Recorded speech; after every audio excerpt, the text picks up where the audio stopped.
अपनी जेब भरने के लिए जनता के पैसे को लूटने का काम करते हैं। ये हमला अगर आपको याद हो तो लोकसभा में भी किया गया था। ये वो हमला है जो कि समय समय पर किया जाता है, पर जब ये लोग हमला हम पे करते हैं लोग भूल जाते हैं कि सीट शेयरिंग में मामला अगर कहीं जाकर फंसता है तो वो महागठबंधन में ही फंसता है। आज पटना में एनडीए की महत्वपूर्ण बैठक होनी है, जिसको लेकर केंद्रीय गृह मंत्री अमित शाह भी कल पटना पहुंचे। गृह मंत्री अमित शाह जो है वो 2 दिवसीय दौरे पर पटना में है और इस महत्वपूर्ण बैठक में भी वो शामिल होने वाले हैं।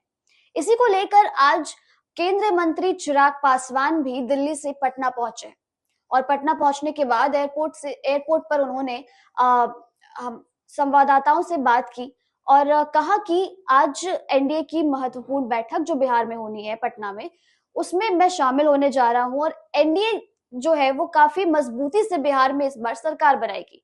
चिराग पासवान ने अपने बयान में कहा कि जिस तरीके से हमारी सरकार बिहार में है और एकजुटता दिखाएंगे हम लोग इस बार भी, और हमेशा हम लोग एकजुटता दिखाते आए हैं।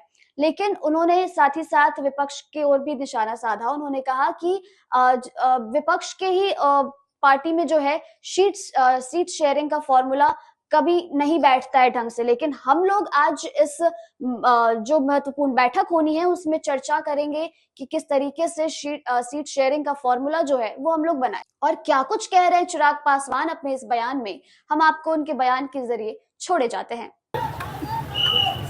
चुनाव का वर्ष और जिस तरीके से एनडीए गठबंधन एकजुटता के साथ अलग अलग समय पर गठबंधन के तमाम साथी एक साथ बैठकर चुनावी रणनीति चर्चाएं कर एक दूसरे के विषयों को समझकर जिस मजबूती के साथ ये गठबंधन आगे बढ़ रहा है, ये अपने में दर्शाता है कि ना सिर्फ हैंड एंड ग्लव्स की तरह हम लोग काम कर रहे हैं, बल्कि अपने में ये एक विनिंग कॉम्बिनेशन है जो इस बार बिहार में एक ऐतिहासिक जीत दर्ज करेगा।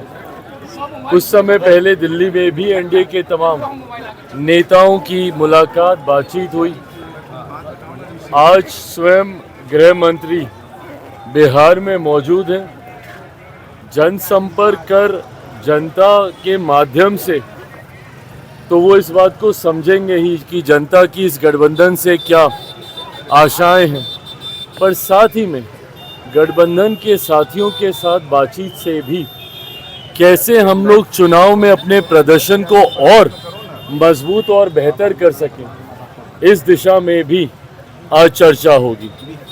हकीकत है कि जहां एक तरफ हमारा गठबंधन मजबूती से आगे बढ़ रहा है, सबका साथ के साथ हम लोग आगे बढ़ रहे हैं, तो वहीं दूसरी तरफ विपक्ष में जिस तरीके से वर्चस्व की लड़ाई देखने को मिल रही है, जिस तरीके से महत्वाकांक्षाओं के लिए दो घटक दल आपस में एक दूसरे के सामने ही दिख रहे हैं, ना वो लोग चेहरा तय कर पा रहे हैं, ना वो लोग गठबंधन का स्वरूप तय कर पा रहे हैं। राजद कांग्रेस में जिस तरीके से दरारें देखने को मिल रही हैं, ये दर्शाता है कि एक तरफ बिखरा हुआ विपक्ष और दूसरी तरफ मजबूत एनडीए एक ऐतिहासिक जीत की ओर हम लोग अग्रसर हो रहे हैं, इसमें कहीं कोई संदेह नहीं। बिहार बनाने के लिए 14 अप्रैल से जो आपके चाचा है पशुपति कुमार पारस, वो दलित सेना का रैली का आयोजन कर रहे हैं, कैसे देख रहे हैं? करें भैया, समय समय पे होना चाहिए। बिहार सरकार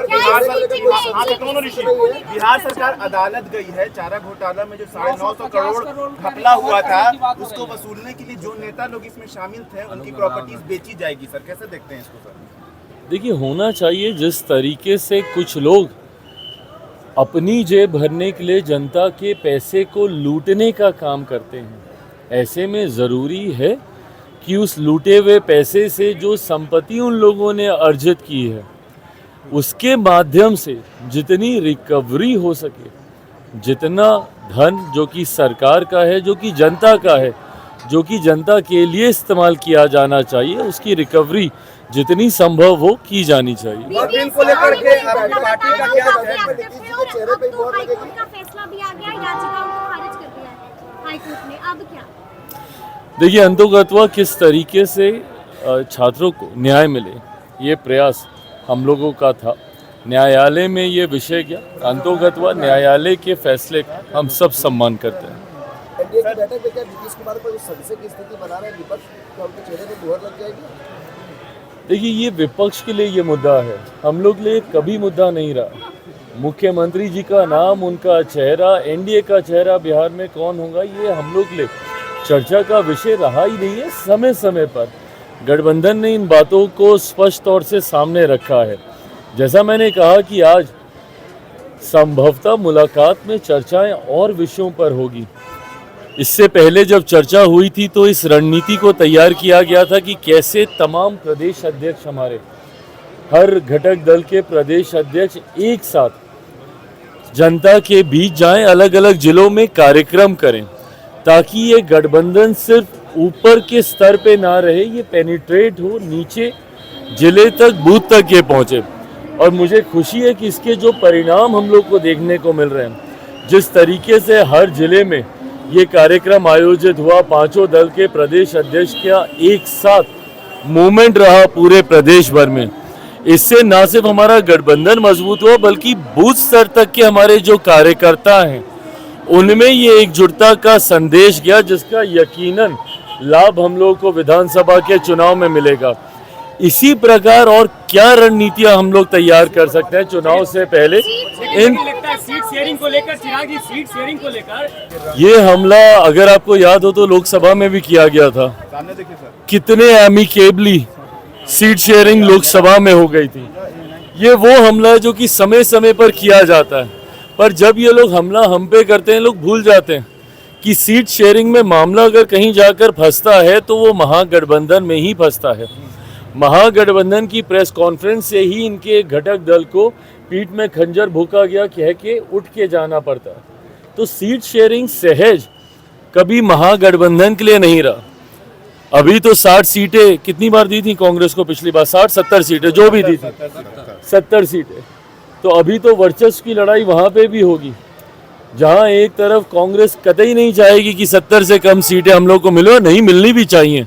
भाई राष्ट्रीय पार्टी है, जरूर उनका हक बनता है ज्यादा सीटों पर हाँ, इस बात की तीस तो है राजद को कि क्या वो वीक लिंक थे जिनकी वजह से, क्या कांग्रेस वीक लिंक बन के रह गई जिसकी वजह से सत्ता के करीब पहुंचते पहुंचते राजद रह गई। तो ऐसे में क्या फिर से 70 सीटें इनको देनी चाहिए? तो सीट शेयरिंग मुश्किल महागठबंधन के लिए होने वाला है। एनडीए के लिए बहुत सहजता से, जैसे लोकसभा में हम लोगों ने सीटों का बंटवारा कर लिया, विधानसभा में भी हो।